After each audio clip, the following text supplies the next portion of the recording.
Tegemist on haridusteenuste haldamissüsteemiga. Selles videos käsitleme huvikooli õpetaja õigustes ajakava vaadet. Ajakava tabelis on võimalik näha nii huvikooli lisatud üritusi kui ka päevikutesse genereeritud tunde. Tunnid ja avalikud üritused on näha kõigile, kaasa arvatud anonüümsetele kasutajatele.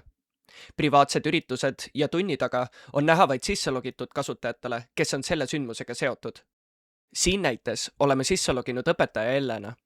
Ajakava tabelini jõudmiseks vajutame avalehel küljemenüüst päevikud nupule ning avanevast alamenüüst ajakava peale. Tabeli üleval paremal nurgas asuvad kaks nuppu. Lisaüritus nupuga on võimalik lisada uus üritus, seda käsitleme eraldi videos. Ning siit saab ka lihtsasti puudumised, asendused vaatesse minna. Ajakava vaate kõik need veerud on sorditavad. Vaates saab üritusi ja ka päevikusse genereeritud tunde leida mitmete filtrite abiga. Kui soovime leida näiteks selle tulevasi tunde, siis valime kuupäevade filtrist ajavahemikku ja lisame õpetaja nime õpetaja filtrisse. Ürituste rea lõpus on silmaikoon, et näha ürituse detailsemat infot.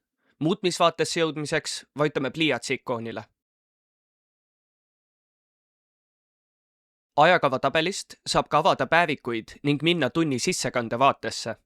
Päeviku omanikul, muutmisõigustes ja vaatamisõigustes õpetajatel, huvikooli esindajatel ja ametnikel on kõigil võimalus avada ajakava tabelist päeviku vaade. Seda saab teha tunni rea lõpus oleva 3 punkti peale vajutades ning sealt valides päevik. Päeviku omanikul, muutmisõigustes õpetajal ja huvikooli esindajal on lisaks päeviku avamisele võimalik sealtkaudu avada ka tunni tulemid sissekanne vaade ja soovi korral kanda tunnis tehtud sisse.